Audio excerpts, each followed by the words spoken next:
This is Where We Live from Connecticut Public Radio. I'm Lucy Nalpathanchel. Coming up, it's been called the worst humanitarian crisis in the world today. At least 18,000 people have been killed in Yemen's civil war. Carolyn Miles, president and CEO of Save the Children U.S., visited Yemen in March.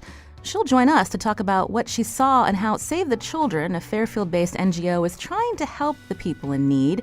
Many of them are malnourished women and children.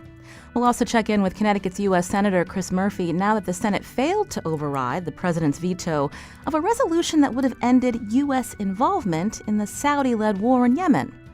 First, last Monday we heard from two Connecticut Public Radio reporters about two police shootings in the state. And late last week, dashcam video was released in the Wethersfield fatal police shooting of 18-year-old Anthony Jose Vega Cruz. Connecticut Public Radio reporter Ryan Lindsay has been covering the story. She joins us now with the latest. Ryan, welcome back. Thank you for having me. So as I mentioned, this video was released, this dashcam footage was released on Friday. Can you briefly tell us what the videos showed? Yes, so there were three videos. Those three videos are not the incident in its entirety. They have been edited down, which is what Gail P. Hardy, the state's attorney for Hartford, has told us. But one of the videos in particular, which is there were two officers involved, Peter Salvatore and Leu Ulizier. And so this dashcam footage video, one of the videos is from Salvatore's car. And so it's pretty much rolling during the duration of the incident, from the first time he stops Vega Cruz until after he's been shot. So at that time, you can see the pursuit down Silas Deane Highway. At that point, Ulizier's car comes into the frame, makes a U-turn, cuts across oncoming traffic, and then rams Vega Cruz's car. You can see Ulizier run up to Vega Cruz's car on foot with his gun drawn, and then fire directly into the front windshield. At that point, the car pulls forward a couple feet, stops, and then pulls off again, and then comes to a complete stop for the last time. During that time, you can also see Ulizier with his gun pointed at the driver's side of the car, and the passenger opens her door.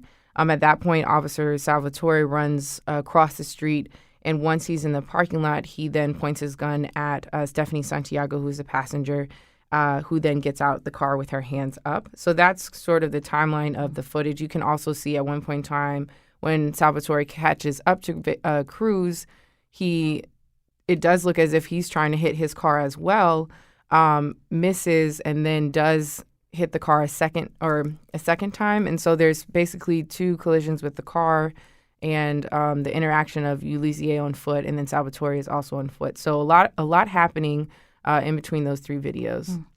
Anything that you saw and others saw in the video that, when we heard about how the police were talking about it, the Wethersfield Police Department, before the dashcam video was released, anything that was new from what those accounts were?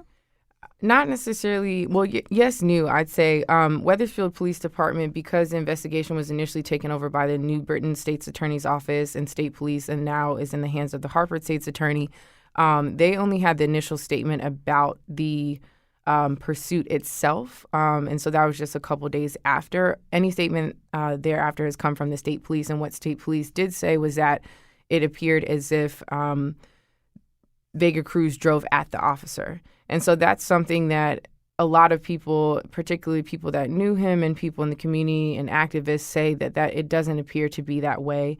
One of his friends that I spoke with said that it looked as if the officer jumped in front of the car intentionally and then moved out of the way so that he wouldn't get hit. But then also you can look at the video and it does seem as if Vega Cruz is trying to maneuver so that he doesn't hit the officer. And that's before he's gotten shot and still has control over the car. So it's something that, a lot of folks would say is subjective, and that's going to be the question at hand. One of the key questions at hand was the officer's use of force valid or justified? Could the officer say that he feared for his life, which is why he decided to shoot directly into the front windshield, hitting Vega Cruz with that gunfire? This dashcam footage that was released about 2 weeks after this 18-year-old man was killed, is this something that's unusual to get that footage so quickly, even though the state's attorney's office is still investigating, Ryan? It does seem as if the the dash cam footage as well as the body cam footage related to the New Haven and Yale incident have come out pretty quickly. But it seems like at the very least, because these investigations tend to be drawn out over a series of months, that's something that can be done in order to at least give the public some piece of information while the investigation is ongoing. In studio with me again is Ryan Lindsay, reporter for Connecticut Public Radio and the Guns in America Public Radio Reporting Collaborative, as we get an update on that story out of Wethersfield where 18-year-old Anthony Jose Vega Cruz was fatally shot by a Wethersfield police officer.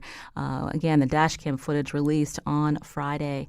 You also covered protests after that footage was released. What did you hear from people at the protest, including friends and family of this man? Yeah, there was a lot of continued calls for accountability. One of the things that protesters and supporters have been raising is that the Wethersfield Town Council actually has the power to call a police department employee to appear before the council, and the town manager, who serves as the director of public safety, can also choose to fire someone from the police department.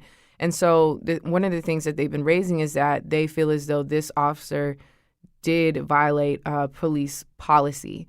And that's something that Attorney Hardy said, is that she's working with state police to gather Wethersfield Police Department policies because those are private documents. Every department has a different set of policy and procedures. Now, there are statewide policies, like, for instance, the pursuit policy is statewide.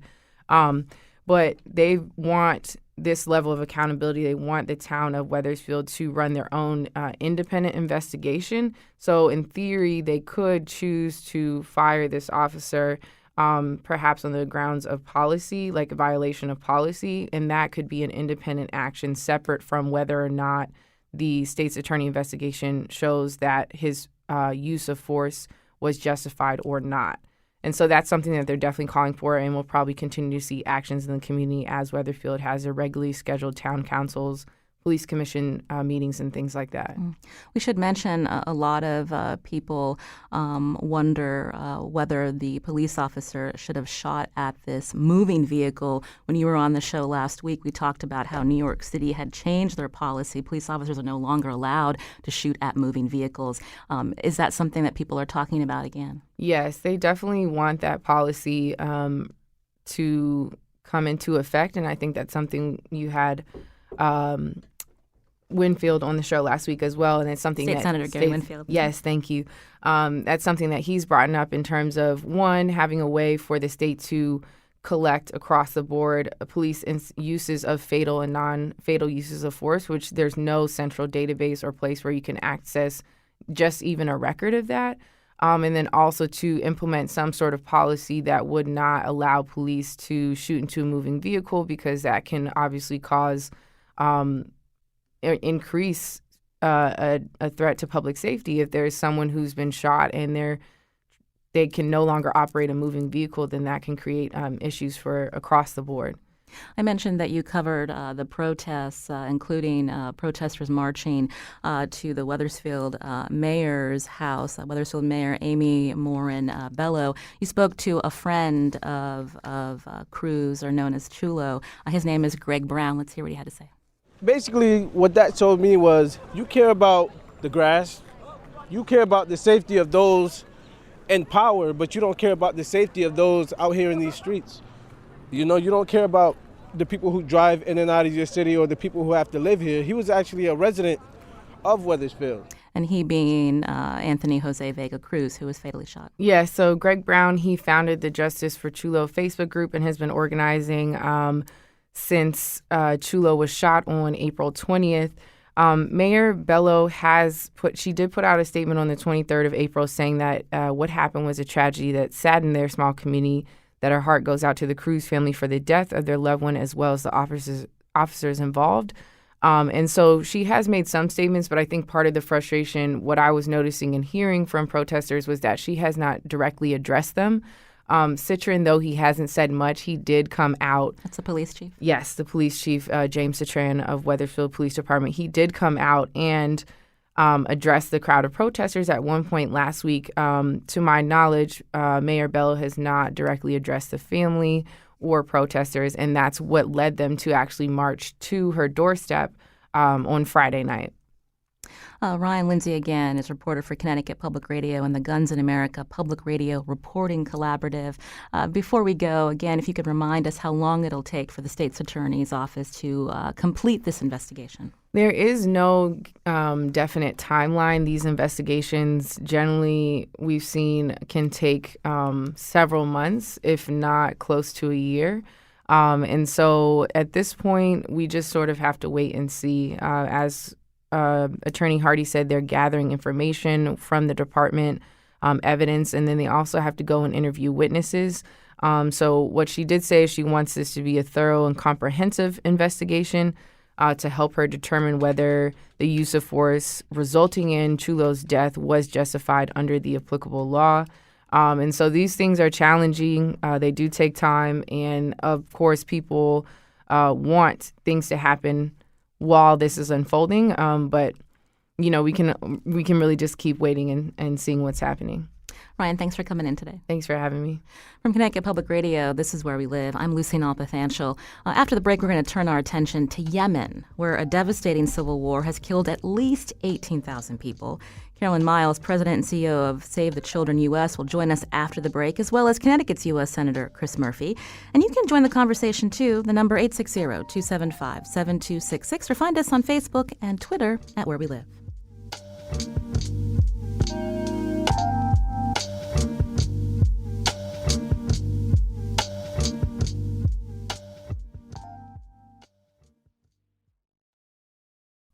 This is Where We Live. I'm Lucy Nalpathanchel. When Yemen's civil war began, the world's attention was on Syria. Now, 4 years later, the United Nations warns the death toll in Yemen could reach 250,000 people by the end of this year, many of them children. In a few minutes, we'll hear from Carolyn Miles, the president and CEO of Save the Children U.S. The NGO has been on the ground helping civilians, and Carolyn is back from a recent trip to the devastated country. Now, Americans should pay attention to this story because the U.S. has been helping fuel a military campaign led by Saudi Arabia against Yemen. Just days ago, the U.S. Senate tried to override a veto by the president of a congressional resolution that would have ended U.S. involvement in that war. Joining us now to explain on the phone is U.S. Senator Chris Murphy, who's also a member of the Senate Foreign Relations Committee. Senator Murphy, welcome back to the show. Hey, thanks for having me. So could you briefly explain for our listeners how much, when we talk about the U.S. participating, helping Saudi Arabia, what is U.S.'s role in this campaign that Saudi Arabia is leading? Well, our involvement is significant. First and foremost, we sell the Saudis all of the planes and the munitions that make up the equipment for this bombing campaign. So every bomb that's dropped on Yemen is sold to the Saudis by the United States. We have helped them consistently with targeting.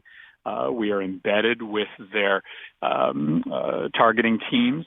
And then we have also at times just helped their refueling missions by putting planes in the air to allow their bombers to get deeper into Yemeni territory.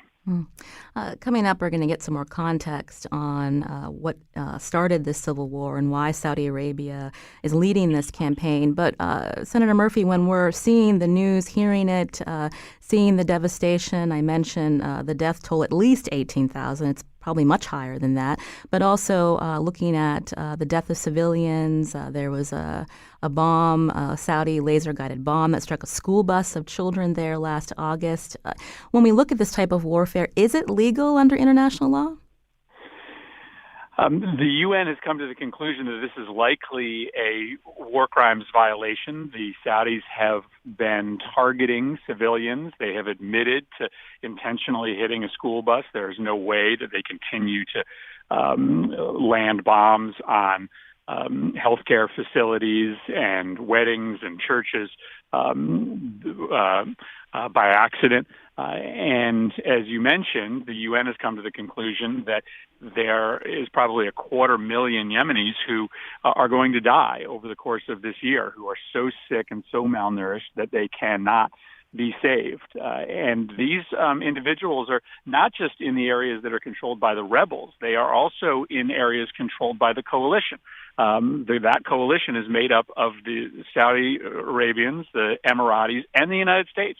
And so we are party to a war in which there are hundreds of thousands of people dying from starvation in parts of territory that are controlled by a military coalition that the United States is a part of.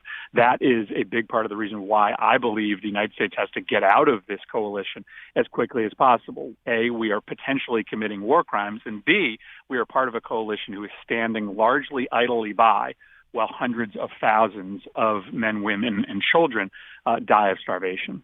I mentioned that the Senate tried to override the president's veto of this Yemen war powers resolution that would have ended any U.S. involvement in that war. What happened, and what's your response to the fact that even though it was bipartisan the first go-around, trying to override, it was much harder. Now what, Senator Murphy? Well, we didn't get enough votes to override the president's veto, but as you mentioned, we had Republicans and Democrats who supported us. And the next step is to try to look to the appropriations process to cut off the funding for this war, to stop the sale of weapons to the Saudis, and to pull out any U.S. personnel that are helping them in this disastrous campaign. The Saudis use us not just for our logistical support, but for moral cover as well. By being able to reference the United States support for this campaign, they feel like they can get away with a lot more civilian casualties than they would otherwise. And so we're going to look to the budget, the upcoming budget, as a means to try to shut down funding. Mm-hmm. Senator Murphy, before you go, what impact will this have on our national security? Again, Yemenis there seeing America as one of the reasons that women and children are dying, people are starving. This certainly doesn't bode well for our national security and fueling a sentiment, anti-American sentiment. Yeah, I mean, and that's one of the primary reasons why I work so hard on this. I mean, my responsibility as a United States Senator is to enact policy to keep people in Connecticut and people in the United States free from harm. And what we know is that the most lethal arm of al-Qaeda, the arm that has the clearest intentions to attack the United States, al-Qaeda in the Arabian Peninsula, has been growing in strength over the last 4 years inside Yemen because this civil war has given them more ungovernable space to increase their numbers. ISIS, which was an afterthought in Yemen, is now bigger and stronger than ever before. And as you referenced, Yemenis are being radicalized. They don't see this as a Saudi-led bombing campaign. They see this as a U.S. Saudi bombing campaign, and many of them are being pushed to these radical groups. So the likelihood of one of these organizations being able to launch an attack against the United States from Yemen is greatly enhanced by the United States continuing to be a named partner in this coalition. This is the worst humanitarian catastrophe in the world today, and it's not by accident. It's a coalition that is caused in part by the United States being a participant in it, and we should get out as soon as possible. Senator Murphy, are you hearing from your constituents where they want to see U.S. involvement end? Is this on Americans' radar, or is it that they want to see you focus more on domestic issues? What would you say to them? Well, by and large, this isn't something that I hear a lot about in Connecticut. I will say that folks are very wary of the United States getting entangled again in messy political wars in the Middle East. Ultimately, that's what I worry about here, that this quagmire becomes deeper and deeper, and then all of a sudden it is something that people in Connecticut are talking about on a regular basis. Yes, people here want me to be much more focused on healthcare and jobs and the quality of our schools, but this is a moral blight on our nation. It's something that our kids and grandkids are going to read about in the history books, that we took part in a military campaign that caused perhaps as many as 1 million people, tens of thousands of children to die needlessly. And I think it's my responsibility as a United States Senator to do something to stop that, even if it's on the other side of the world. Senator Murphy is also a member of the Senate Foreign Relations Committee. We thank you for joining us today. Thanks a lot.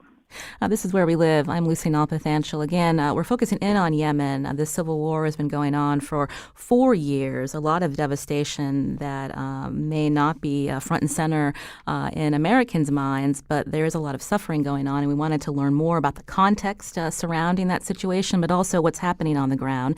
So joining me now in studio is Carolyn Miles. She's president and CEO of Save the Children U.S. That's based in Fairfield, Connecticut.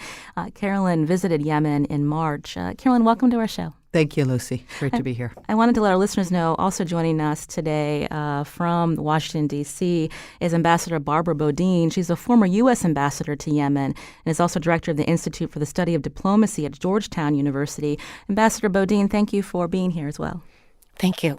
I wanted to start with Carolyn because you did just return about a month and a half ago from Yemen. Describe where you were and what you saw.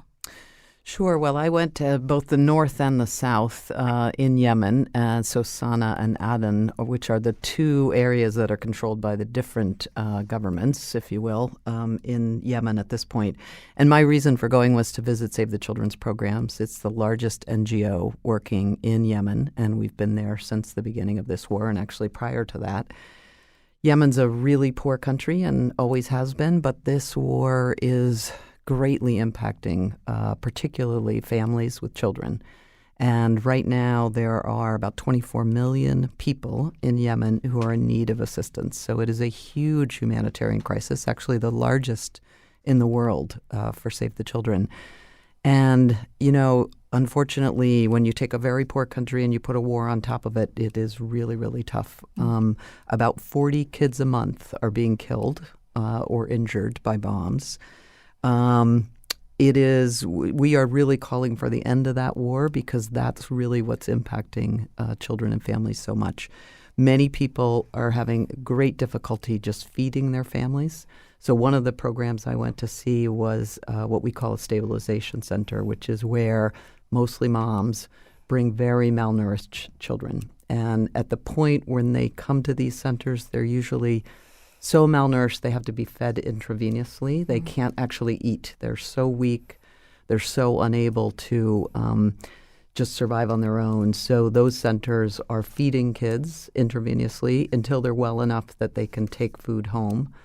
And I met one mom, Asma, who described to me, you know, the challenges that she has just getting food on the table. And her young son was in very, very bad shape. She was very grateful to have a place to take him so that he could recover. But she said, I don't know when I go back what will change, what will be any better. I can't get to the grocery store to get anything. And even if I could, the prices are so high because of the blockades and all the things that are influencing and stopping people from having a normal life. So that's just one story, one thing that I saw when I was there. I referenced Syria earlier because so much of the world's attention was on Syria because of the devastating civil war there, as well as the many refugees that have left.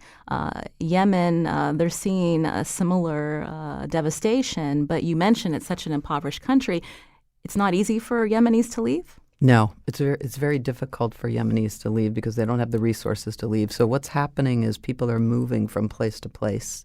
They're moving from an area that maybe is in the midst of severe conflict and bombing, and they're going to another place. But actually, that's not safe either. The week after I left Yemen, a hospital where Save the Children was paying for all the health workers, all the supplies, that hospital was bombed.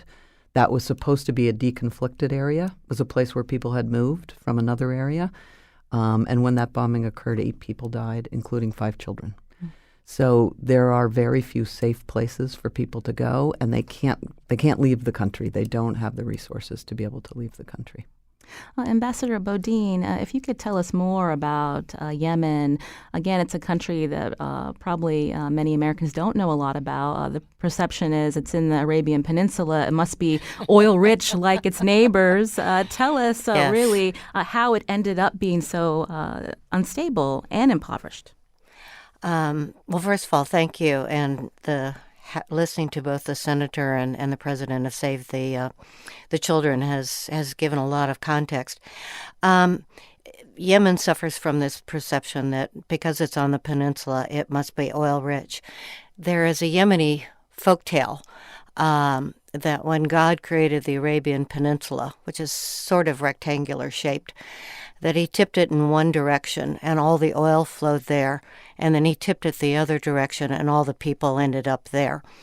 Yemen has always had a much higher population than any of its neighbors, but for example, it's about the size of Texas, but it has no rivers, no lakes, and no fresh water year-round.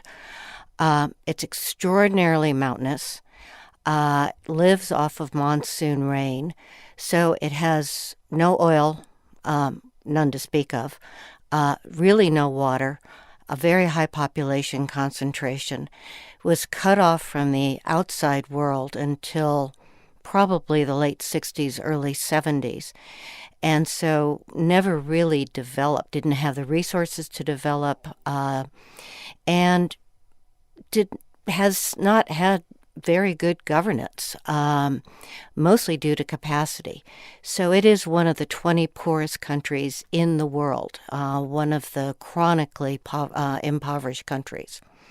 And even before the war, it was food insecure, water insecure, fuel insecure, medicine insecure, and very much dependent on the work of organizations like Save the Children and a lot of assistance from governments around the world.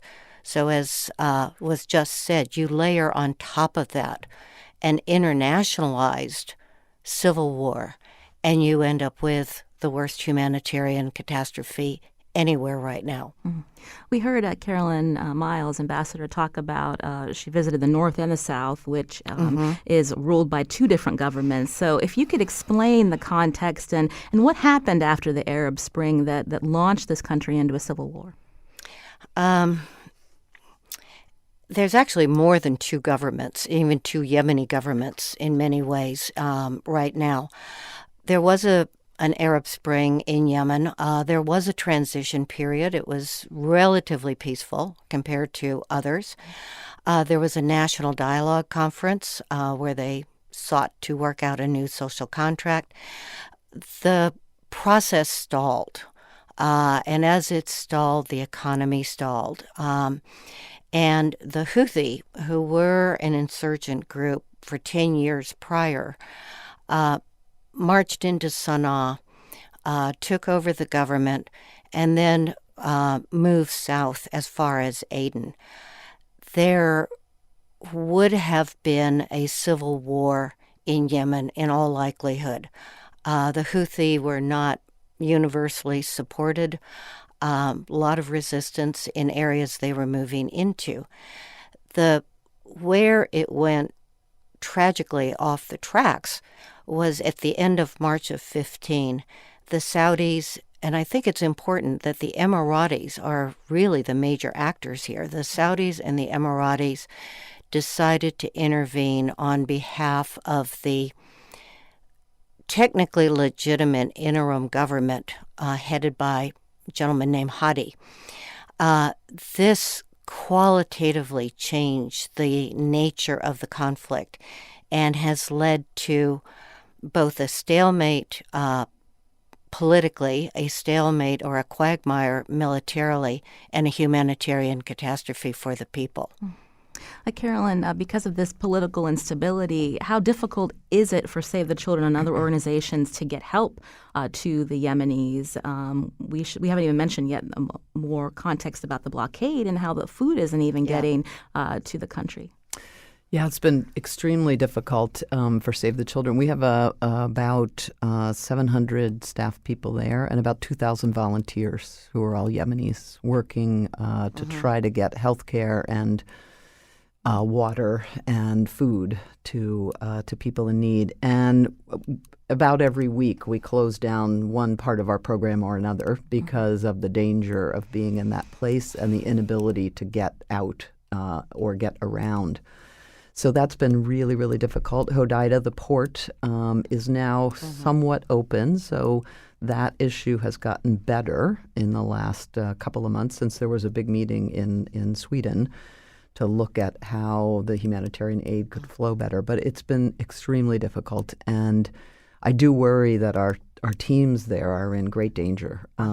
It is not a easy place to work, and so our staff there, I think, really do this work at great peril. You mentioned the hospital bombing. Did that impact your staff? Yes. So there were two community health workers that were employed by Save the Children. They both died, 5 children. And this is a regular occurrence. This isn't something that just comes and goes. So getting people now, having said that, I would say that meeting the team there and meeting especially the Yemeni staff there, they're amazing people, and they are doing an amazing job, and they are really very dedicated to getting this work done. But it's at a lot of risk.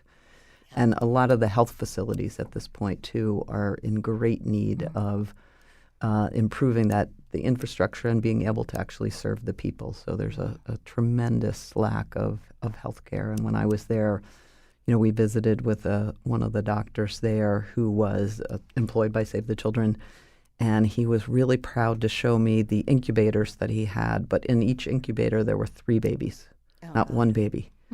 So that gives you some sense of what people are struggling with every day.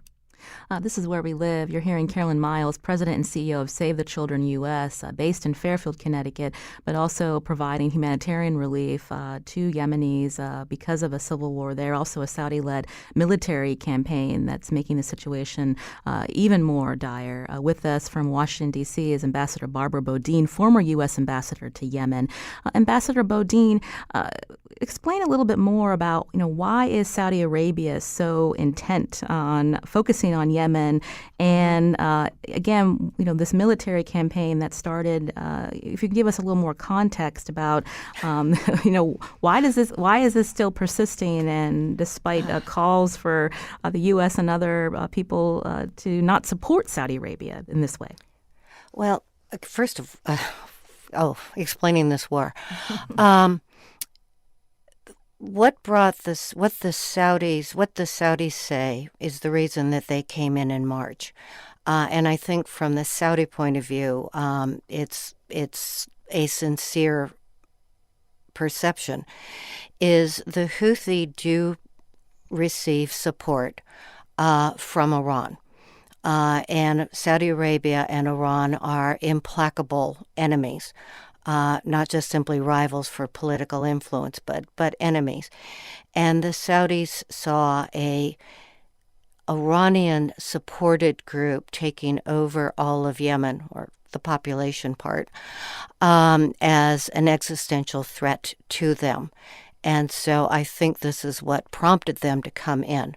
I think they overestimated how effective their considerable military capabilities would be in reversing the Houthi. And this has been stalemated since at least July of 15. The Emirates are equally, if not more, engaged. We tend to always refer to this as the Saudi-backed coalition. But the Emiratis actually have boots on the ground. They support a number of local forces that are not necessarily allied with the Hadi government, which is backed by Saudi Arabia. And they've also supported a large number of mercenaries. So the ground campaign is being run by the Emiratis, who seem to have a slightly different agenda of wanting to control the coastline and the major ports. A very, very different agenda. And as I said, there's not just 2 governments. There's now probably closer to 3. There's the Houthi-controlled area in the north. There is the Hadi government supported by the Saudis, which has its own Southern National Council. And then the Emiratis are supporting a different group of Southerners called the Southern Transition Council. So we have at least 3 different governments in formation. We have the Iranians, the Saudis, the Emiratis involved, and then you have a civil war a local civil war going on.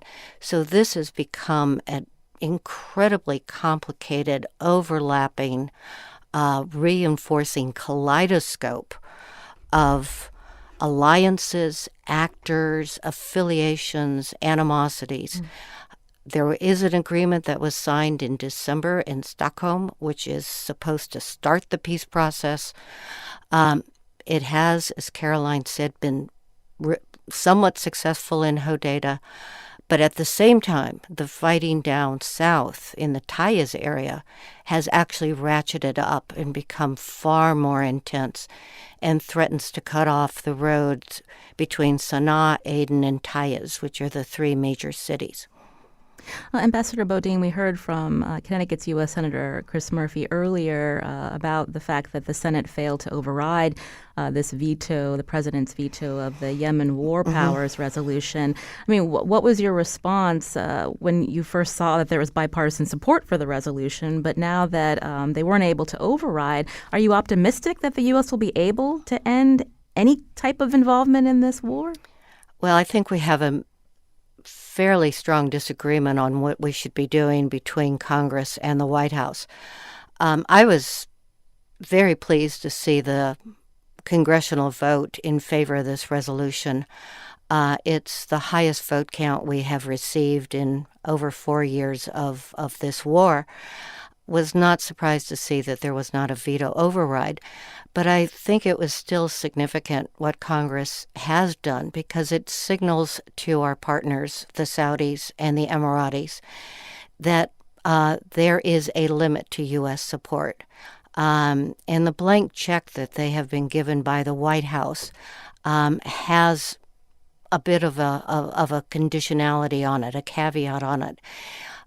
I'm not sure that it has registered in Riyadh that this support is not open-ended, but I think it may be in Abu Dhabi, in the Emirates, who are far more sensitive to this. My concern is that while Congress is starting to question this open-ended support for what the UN has said is possible war crimes, is that the administration, the White House, is actually ratcheting up its bellicose language vis-a-vis Iran. And there's a part of me that is concerned that the White House may decide to draw the line in the sand on the Iranians in Yemen and actually increase its support rather than reduce its support. Carolyn Miles.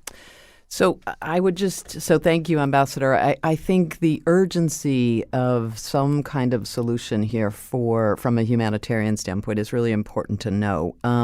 One of the things that we're seeing is a really high increase in things like cholera. So there are now 100,000 children in Yemen who are suffering from cholera. Cholera can be treated if you can get kids into a very basic medical center to get them rehydrated. If not, they will die, right? So, and those cases of cholera is 2 times what it was at this time last year. We have 400,000 women, pregnant moms, who have been admitted for malnutrition, right? The rate of miscarriages when a woman is malnourished when she's carrying a child is extremely high. So, and that caseload again is about double what it was just last year. So there's a real urgency here, I think, in pushing for an end to this war in terms of the impact and the loss of life that we're going to see in Yemen. So I just wanted to put that out there. I know this is a difficult and really complex political situation, but I think the U.S.'s support of this, the bombing and the war needs to stop if we're going to save children. So that's really important to us. This is Where We Live. I'm Lucy Nalpathanchel. Karen Miles, again, is in studio with us, President and CEO of Save the Children U.S., as we learn more about Yemen. As also with us from NPR's D.C. studios, Ambassador Barbara Bodine, former U.S. ambassador to Yemen and director of the Institute for the Study of Diplomacy at Georgetown University. We're going to continue our discussion after the break, and you can join us too, 860-275-7266, or find us on Facebook and Twitter at Where We Live.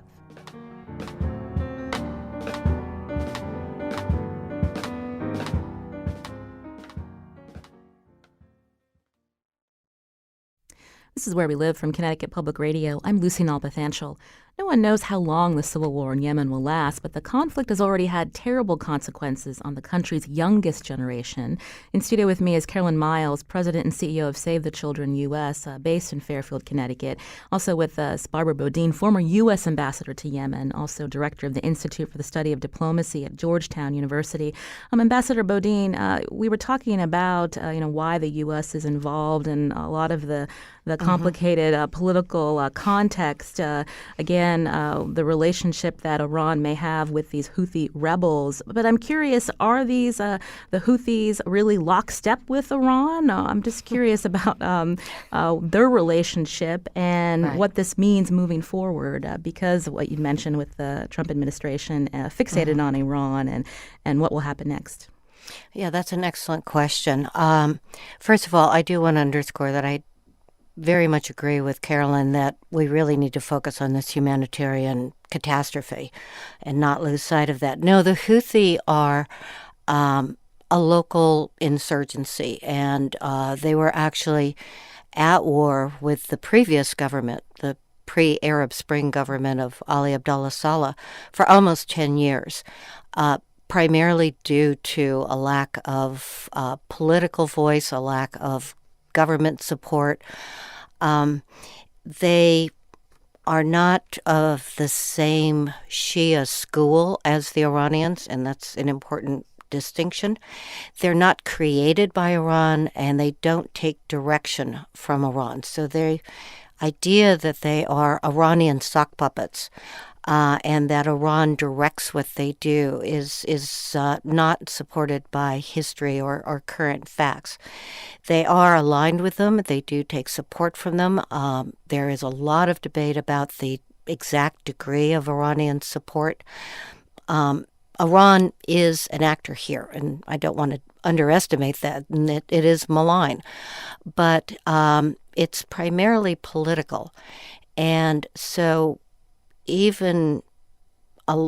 would say a lot of people within our government, and sometimes even Saudis, do admit that when we do finally bring this war to an end, the Houthi are going to be political players in whatever new government emerges. So they are indigenous actors. They're not the Taliban. They're not Hezbollah. They're a Yemeni insurgency. Mm-hmm. We heard Senator Murphy mention al-Qaeda earlier, and it's no secret what their goals are in terms of Westerners and anti-American sentiment.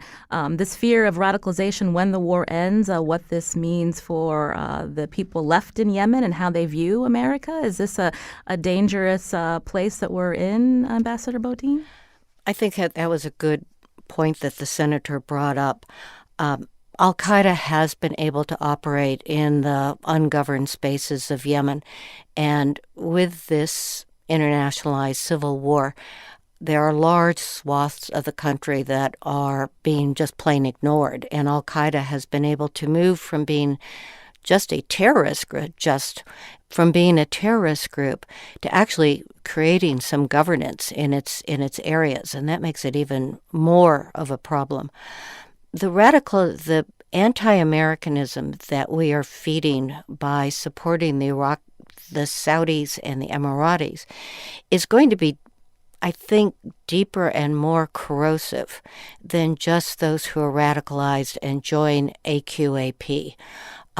This was a country that was perhaps not an ally of ours, but was a friend of ours. There is a very, very large Yemeni American community in this country. And what we are doing is losing an entire country.